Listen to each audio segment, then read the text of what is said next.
33절부터 마지막 절 47절까지입니다. 이제 십자가에서 돌아가신 예수님에 대한 이야기가 그 주 내용이라고 할 수가 있습니다. 33절부터 41절은 십자가에서 돌아가시는 거고요. 그 다음에 42절부터 47절은 매장되시는 예수님 이야기가 나옵니다.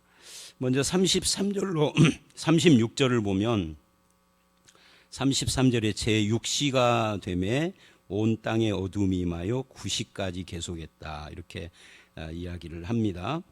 제6시라는 말은 오늘날 시간하고 약 6시간 차이, 그러니까 12시쯤 돼서 오후 3시까지 그렇게 시간이 되었다라는 그런 말씀입니다. 이때 어두움이 임했다라고 하는데, 이 어두움은 굉장히 상징적인 현상이죠. 이것은 그 다음 34절에 나오는 것처럼 엘리엘이 라마 사박다니, 이 번역하면 나의 하나님 어찌하여 나를 버리셨습니까 하는 뜻이라고 그러는데, 바로 이것이 반영된 게 33절의 어두움입니다. 그러니까 이 어두움은 아버지 하나님께서 아들 예수 그리스도를 외면하심을 보여주는 상징적인 현상이고 또는 용어이죠. 그래서 엘리라는 말은, 엘이라는 게 하나님이고 리라는 말은 나의, 그래서 나의 하나님 어찌 나를 버리십니까 라고 하는 버림받음 고통, 누군가로부터 버림받는다는 것이 주는 고통이 예수님에게 지금 온 겁니다. 사람이 사람을 버렸을 때 그 버림받은 고통도 굉장히 큰 거지만, 하나님께 버림받았다라고 하는 이런 고통이라고 할 수가 있습니다. 이것은 인간에게 버림받은 거고 비교할 수 없는 그런 고통이라고 말을 할 수가 있겠죠. 근데 어째서 성자 2위이신 제2위이신 하나님 예수님이 아버지 하나님 제1위에게 버림을 받았느냐? 이거는 나를 대신해서 우리가 당해야 할 죄의 고통이고 내가 당해야 할 버림을 주님이 대신 받으신 거죠. 그래서 나를 위한 고통이라고 말을 할 수 있습니다. 그래서 예수님이 십자가에서 버림받고 심판을 받고 저주를 받았음으로 말미암아서 내가 그 버림받는 고통, 심판받고 저주받는 고통에서 사면을 받는 거죠. 이게 구원이죠. 그래서 나의 죄 때문에 나의 심판을 주님이 대신 짊어지고 나의 저주를 해결해 주셨다. 그래서 이 십자가의 주님이 버림받음으로 우리는 하나님께 영접받고 해방된 겁니다. 죄에서부터. 그래서 35절, 36절을 보면 곁에 있는 사람들은 예수님의 이 외침이 자기들을 위한 것이다 하는 것을 모르니까 사람들이 오해를 합니다. 무지인 거죠. 이 오해도 33절이 말하는 어두움의 한 현상이라고 말할 수가 있습니다. 저들은 무지했기 때문에 모르는 거예요. 어두움이 빛을 가리고 마음을 지배하고 있는 겁니다. 그럼에도 불구하고 주님은 그들을 위해서 십자가를 지신 거예요. 그런 의미에서 이제 저들은 오해하고 예수님은 대신하시고, 그리고 이제 엘리야를 부른다 하고 오해를 했는데 한 사람이 달려가서 해면에 신 포도주를 적시어서 주님께 입에다 대줍니다. 근데 마가복음은 그렇게만 지금 말을 하지만 이것이 요한복음이나 또는 마태, 누가복음 같은 데는 조금 더 자세히 언급이 되어 있죠. 왜 해면에 신 포도주를 적시어서 갈대에 꿰어서 마시게 했느냐 하면은 예수님이 내가 목마르다라고 하셨기 때문에 저들이 목마르구나 하고 이걸 한 거거든요. 어제도 말씀드린 것처럼 이게 시편 69편의 성취란 말이죠. 그런데 예수님이 왜 내가 목마르다라고 했느냐? 목말랐기 때문에 했겠죠. 그런데 이제 그 내가 목마르다 하는 마태복음이나 요한복음의 장면을 가보면 예수님이 실제로 목도 마르시지만 그 사람들이 예수님께 해면에 신 포도주를 마시도록 갖다 대게 하려면 목마르다라는 것을 알려줘야 할 필요가 있었다는 거죠. 그래서 예수님은 내가 목마르다 하고 자기의 목마름을 알려주신 거예요. 단순히 목이 마른 것뿐만이 아니라 왜 그렇게 했느냐를 친절히 설명을 하죠. 뭐라고 설명을 마태복음이나 요한복음은 하느냐면, 이거는 시편 69편의 그 성경의 말씀의 애연이 성취되게 하기 위해서 말씀을 이루려 하려 함이라 라고 하는 설명을 붙여요. 그러니까 예수님은 십자가 위에서도 하나님의 말씀을 묵상하고 계셨다. 특히 자신에 대한 애연의 말씀이 성취되는 것에 대하여 묵상하고 계셨다 하는 것을 보여주는 겁니다. 그러니까 우리가 하나님의 말씀을 가까이 하고 묵상하는 것이 그렇게 중요한 거예요. 십자가의 고난의 현장에서까지도 말씀을 묵상하시는, 사실은 예수님은 말씀을 묵상하실 필요가 없는 분이에요. 왜? 당신이 말씀이시니까. 예수님 자신이 말씀이 육신, 그런데도 기록된 하나님의 말씀을 묵상하셨다는 것은 우리에게 큰 도전이 된다라고 할 수 있죠. 그리고 이제 37절에 큰 소리를 지르고 운명을 하십니다. 요한복음 19장에서는 그 큰 소리가 어떤 소리였느냐를 설명을 합니다. 여기서는 그냥 마가복음은 큰 소리를 질렀다라고만 하는데, 그래서 이 마가복음은 다른 복음, 마태, 누가, 요한복음보다 조금 간략한 기록 형태를 가지고 있어요. 그래서 길이도 짧죠. 16장까지. 누가복음은 24장이고 요한복음은 21장이고 마태복음은 28장인데, 마태복음에 비하면 반은 아니지만 거의 반 가까이 줄여서 기록을 한 거예요. 그래서 자세히 기록을 않는 거죠. 그런데 이때 37절에 소리를 지른 것이 요한복음은 그게 어떤 소리냐면 다 이루었다, 테텔레스타이라고 하는 소리를 질렀다는 거예요. 이게 이제 예수님의 십자가의 의미인 거죠. 예수님이 십자가에서 다 이루었다. 뭐를 이루었느냐 할 때 죄의 값을 다 치렀다. 속죄죠. 대속을 이루었다는 거예요. 즉 구원을 성취했다는 이야기고, 또 한편에는 승리의 외침이기도 하죠. 하나님의 뜻을 다 성취했다. 그런 뜻이기도 하고, 뭐 여러 가지 뜻을 포함을 했겠죠. 죄, 사망, 저주, 사탄, 뭐 이런 것들로부터의 승리, 해방, 이런 선언이 다 포함된다라고 말할 수 있습니다. 그렇다면 우리가 십자가를 생각할 때 얼마나 아프셨을까라는 감상적인 차원에서의 접근은 사실은 복음서에는 안 나오는 거예요. 인간들이 꾸민 거죠. 복음서에는 그런 십자가를 그렇게 말하기보다는 고통스럽고 슬프고 이런 것보다는 고난 가운데도 주님은 하나님의 뜻을 성취하고 승리하셨다.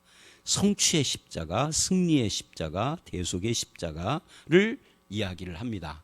우리는 바로 그 승리, 성취, 대속의 십자가의 구원의 은혜를 받은 자죠. 내가 거기에 동참한. 그래서 우리는 십자가를 보면서 얼마나 아프셨을까, 눈물을 흘리고 금식을 하고 웃지 않고 오라 그러지 않고, 이거보다는 오히려 기뻐하고 찬양하고 감사하고 영광을 돌리고 그 승리를 내 것으로 받아들여서 만끽하고, 주님의 이 십자가가 나에게 완전한 구원이 됐다. 그래서 덧붙일 것이 없다.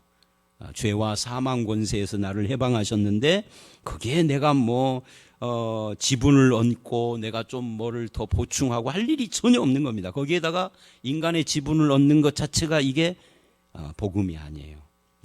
적그리스도적인 복음을 회파하는 행위가 되는 것이죠. 그래서 이 37절에 큰 소리를 외치고 운명하시는, 이건 굉장히 중요한 사건이라는 거죠. 그리고 이제 38절을 보면 또 하나의 중요한 사건이 나와요. 성소 휘장이 찢어지는 겁니다. 이 성소 휘장이 찢어졌다 하는 것이 얼마나 중요하냐면, 사실은 이게 찢어졌다라는 것이 이게 하늘이 갈라졌다 하는 거고 단어가 같은 겁니다. 스키조라는 단어인데요. 이게 마가복음 1장 10절에 예수님이 세례를 받을 때 하늘이 갈라졌다 그러는데, 그게 사실은 하늘이 찢어졌다예요. 스키조입니다. 찢어졌다, 갈라졌다. 변화산 사건에서도 이 단어가 나옵니다. 하늘이 갈라졌다. 그래서 이게 마가복음에서 3번이나 나오는데 이게 굉장히 의미심장한 거죠. 예수님의 죽으심에 의미가 뭔가, 그 결과가 뭔가 하는 것을 보여주는데, 다 이루었다에서 나오는 거 또는 엘리 라마 사박다니에서 나오는 그런 것들을 다 포함해서 세 번째로 성소 휘장이 찢어졌다는 것은 이제 성전 제도가 완전히 완성되고 폐지됐다는 것을 말하는 겁니다. 이 성소의 휘장은 성소와 지성소를 가르는 건데, 이건 하나님께 나아가는 길이 막혔음을 상징하는 겁니다. 근데 그것이 찢어짐으로 이제는 지성소로 들어가는 막혀진 것이 사라져 버렸어요. 즉 하나님께 나아가는 길이 열린 거죠. 그게 뭐죠? 예수 그리스도예요. 그래서 요한복음 14장 6절에서 내가 곧 길이요라고 했던 그 말씀하고 같은 겁니다.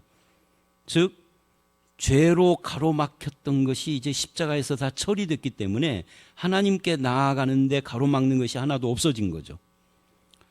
구약 시대에는 대제사장이 하나님께 이 지성소에 나갈 때는 반드시 속죄 양의 피를 가지고 들어가야만 하나님께 나아갈 수 있었던, 그것도 1년에 한 번만, 그거를 예수님의 십자가에서 피를 흘리신 그것을 통해서 누구나 대제사장이 아니고 또 1년에 한 번이 아니라 수시로 뭐 어제도 오늘도 오늘 오전도 오늘 오후도 언제든지 마음만 먹으면 하나님께 나아갈 수 있고 하나님을 만날 수 있고, 아니 만나고 나가는 정도가 아니라 그냥 하나님이 우리와 함께 계시는 임마누엘 하시는 상황으로 완성됐다 하는 거예요. 그래서 요거를 히브리서 10장 19절 20절에서는 설명을 해요. 이 마가복음에 휘장 찢어진 것이 뭐냐 할 때 휘장은 예수 그리스도의 몸이다라고 직접 설명을 합니다. 그러니까 예수의 몸이 십자가에서 찢길 때 성전의 휘장도 찢어짐으로 하나님께 나아가는 새롭고 산 길이 열렸다는 거죠. 히브리서 10장 20절에 이것을 새롭고 산 길, 하나님께 나아가는 길이 열렸다 이렇게 설명을 하는 거예요. 그래서 이제 예수 안에서 우리는 하나님께 나아가는 일에 아무 막힘이 없는 자가 되어진 겁니다. 그리고 이제 39절을 보면 이렇게 된 것을 보고 백부장이 고백을 해요. 또 40절로 41절에서도 여자들도 이제 예수 그리스도 안에서 하나님께 나아가는 길이 열려진 거죠. 백부장의 고백과 여자들의 등장. 구약의 유대인들의 입장에서 보면은 예수님 주변에 여자들이 이렇게 많은 것과 특히 십자가나 부활 앞에서 여자들이 남자들보다 앞서서 등장하는 것이 잘 이해가 안 되는 것이었습니다. 우리나라 유교처럼 말이죠. 그런데 이제는 예수 안에서 그런 성차별도 다 없어진 거죠. 이 성차별 문제에 대해서 할 말이 좀 있는데, 여러분 젠더 차별이 아닙니다. 성차별입니다. 젠더라는 것은 남녀 문제뿐만이 아니라 모든 성소수자들, 트랜스젠더, 뭐 동성애, 뭐 심지어는 소아성애, 어린아이들을 좋아해서 연애하는 그런 거, 뭐 수간, 짐승과 교합하는 거, 뭐 별의별 성들이, 이 젠더의 성은요 한두 가지가 아니에요. 전문가들이 늘어놓는 걸 보면 열 몇 가지가 됩니다. 근데 그 모든 것이 남녀의 성 빼놓고는 전부 다 퀴어, 즉 괴상한 것들이거든요. 그런데 그런 젠더 차별을 철폐하는 법을 만들겠다 하는 것이 지금 우리나라 정부가 하고 있는 일이고, 또는 진보주의자들이나 뭐 정의당이라든지 뭐 이런 진보주의자들이 그거를 뭐 심상정 같은 경우에는 막 적극적으로 그 일을 하려고 하잖아요.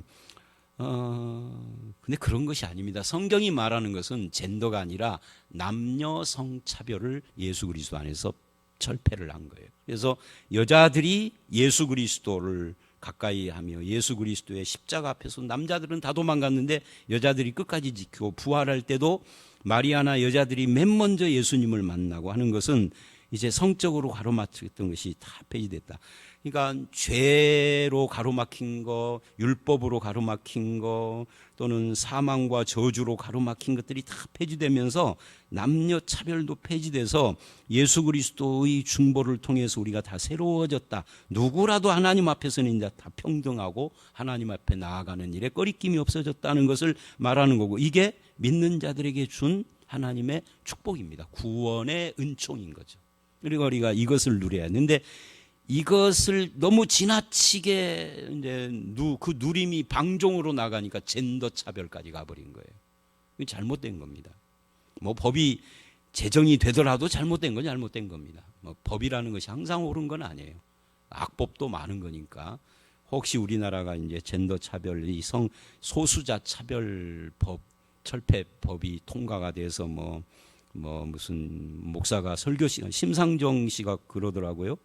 목사가 설교 시간에 이런 그 동성애가 죄다라고 설교를 하면 어떻게 되느냐 그러니까 즉석에서 잡아가야 된다고 대답을, 처벌받아야 된다고 대답을 하는 거 보고 깜짝 놀랐는데, 그런다 할지라도 옳은 건 옳은 거고 틀린 건 틀린 거죠. 성경은 그건 죄인 겁니다. 자, 그래서 이제 41절까지 이렇게 십자가에서 돌아가시는 예수님 이야기고, 이제 돌아가신 뒤에 42절로 47절을 예수님을 매장하는 이야기입니다. 여기에는 이제 특이한 이야기가 나오는데, 그동안에 숨어서 믿었던 아리마대 요셉이 등장을 합니다. 아리마대 요셉 말고 또 한 사람이 이 본문에는 안 나오지만 나오죠. 그게 누구냐면 니고데모예요. 요한복음에 나오는. 그러니까 이 두 사람은 예수를 믿되 마음으로만 믿는 숨어 있는 신자들인데, 그런데 예수 그리스도가 십자가에서 죽자 마음이 바뀐 거예요. 자기를 드러내는 거죠. 이게 좀 이상한 거예요. 차라리 예수님이 한참 인기를 얻을 때는 드러내도 괜찮은데, 돌아가신 마당에 자기 신앙을 드러내는 것은 엄청난 불이익이잖아요. 근데 아리마대 요셉은 드러냅니다. 그러니까 이게 참된 신자다라고 하는 것을 알 수가 있습니다. 그 예수님의 죽음이 이 사람의 마음을 변화시켰다 하는 거죠. 기독교라는 것은 뭐냐? 내가 아닌 예수님이 십자가의 죽음으로 내가 고침을 받는, 내가 아픈데 남이 약을 먹고 내가 낫는 것이다. 이 대속이라고 하는데, 그 대속의 은혜가 여기서도 그렇게 나타나는 겁니다. 예수님이 죽음으로 내 죄가 죽고 내가 새 생명을 얻고, 예수님이 고통을 당함으로 내가 해방되고 자유가 얻어지고, 예수님이 정죄와 심판을 받으심으로 내가 의롭다함을 얻고, 예수님의 십자가 죽음으로 내 마음이 변해서 인생의 새로운 길이 열리고 삶의 자세가 바뀌었습니다. 지금 이 아리마대 요새가 그렇게 되었습니다. 이 43절을 보면 그가 당돌하게 빌라도에게 갔다 그렇게 말을 하는데, 이 존경받는 공회의원으로서, 이 공회원이라는 말은 우리나라의 국회의원보다 좀 더 높은 위치예요.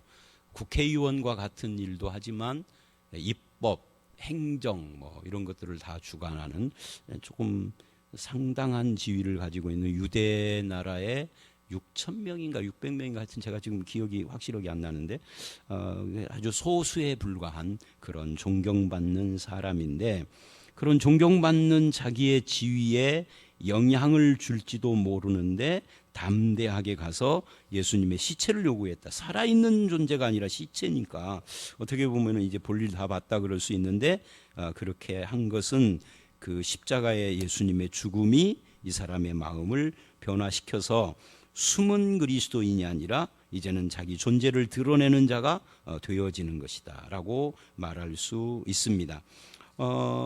사실 오늘 우리들 주변에도 숨어있는 기독교인들이 참 많고, 주일날 교회를 가지만 자기가 사는 사회에서는 자기가 그리스도인이라는 것을 적극적으로 드러내는 걸 꺼려하는 사람들이 참 많습니다. 근데 그것은 바른 신앙의 태도라고 볼 수는 없어요. 제가 언젠가 몇 년 전에 전북대 교수들 그 예배에 설교하러 갔었는데요. 거기에 장로님이신 교수 한 분이 저한테 그런 말을 하더라고요. 전북대 교수가 몇백 명인데 굉장히 많은데, 그 중에 크리스찬이 한 200명 가량 된다고 그래요. 알려진 사람들이 그렇다는 거죠. 그러면서 이 장로님이 이렇게 덧붙이더라고요. 그런데요, 의외의 사람도 크리스찬입니다 그러더라고요. 그러니까 이 말은 무슨 말이냐면, 기독교인지 전혀 몰랐다가 어느 날 의외로 기독교인이라는 걸 알게 된 거예요. 그러니까 그동안 숨어 있는 거죠. 물론 내가 기독교인이라고 떠들고 다닐 필요야 없겠지만, 숨은 그리스도인, 이건 좀 적당한 좋은 모습이라고 볼 수는 없어요. 예수 그리스도의 은혜는 나의 정체성을 드러내지 숨기지 않습니다. 우리가 예수 믿는 것은 절대 부끄러운 것이 아니에요. 과거에 60, 70년대 우리나라 기독교인이 100만도 채 안 됐을 때에도 예수 믿는다는 것을 당당하게 드러내면서 믿었어요. 저 같은 경우에는 사실 그랬습니다. 그래서 그게 뭐 옳은지 그른지 이런 걸 떠나서 항상 성경책은 가방에 안 넣고 가방을 안 갖고 다녔습니다. 성경 찬송가는 손에 딱 들고 옆구리 끼고 다니고, 그때는 예수 믿는 사람이 많지 않았는데 당당했다. 근데 오늘날은 예수 믿는 사람이 1000만이니 800만이니 그러는데도 부끄러워해요. 그러면 안 된다 하는 것을 말씀을 드리고 싶습니다. 그렇게 해서 예수 그리스도가 무덤에 묻히셨어요. 예수님의 십자가와 부활은 역사적 사실입니다. 상징이나 또는 뭐 캐리그마, 일종의 선포가 아니고 역사적 사실이다. 사실에 근거해서 상징도 캐리그마도 다 사실에 근거해야 가능한 것이다 라는 것을 말씀드리고 오늘 말씀을 마치도록 하겠습니다. 오늘 말씀은 여러 가지 이야기가 나오죠. 엘리엘이 라마 사박다니, 하나님께 버림받음이 우리에게 어떤 의미가 있는가, 또 그 신포도주를 마시는 그 부분에서 하나님의 말씀의 성취 이야기라든지, 또 큰 소리를 지르시면서 다 이루었다 하시는 것이 갖고 있는 그 성취의 의미, 성소의 휘장이 찢어진 것이 성전을 폐지하고 우리를 하나님 만나는 길을 열어놓으신 그 새롭고 산 길 되신 예수님 이야기, 또 여자들도 해방되어지는 이런 부분들, 그리고 숨은 그리스도인이 드러나는 이야기, 이런 것들이 오늘 말씀에 짧지만 많은 내용을 담고 있다라고 할 수가 있습니다. 우리 한번 기도하도록 하겠습니다. 하나님 아버지, 엘리엘리 라마 사박다니 하시며 하나님께 외면받고 버림받은 것이 실제로는 버림받고 저주받고 심판받아야 될 우리를 대신하는 것이었음을 알았습니다. 주님이 저주와 심판과 버림을 받음으로 우리가 그 저주에서부터 건짐을 받음을 감사를 드립니다.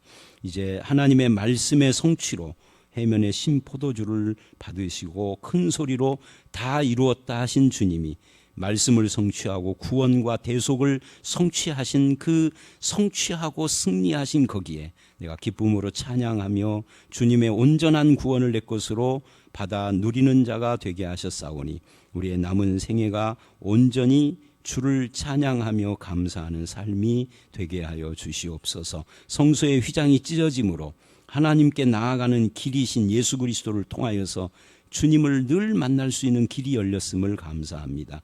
이 생명의 길, 이 새로운 길에 우리가 늘 그 길을 통과하여 주를 만나는 일을 부지런히 하게 하시고 주님의 이름으로 예배하고 기도하고 찬양하는 삶을 살아갈 수 있도록 인도하여 주시옵소서. 이방인이든 여자들이든 그 차별이 이제는 예수 안에서 다 사라지고 유대인 이방인 남녀 할 것 없이 예수 안에서 하나가 되게 하신 하나님, 우리로 하여금 이런 평화와 이런 하나됨을 교회 안에서 누리고 주님의 은혜임을 고백하는 그런 성도로 살기를 원합니다. 숨은 그리스도인이 아니라 자기 정체성을 드러내고 어디서든지 내가 예수 믿는 사람이라는 걸 부끄러워하지 않고 진실하되 당당하게 살아가는 성도가 되게 하여 주시기를 간절히 바라올 때 예수님 이름으로 기도드려 싸움나이다. 아멘.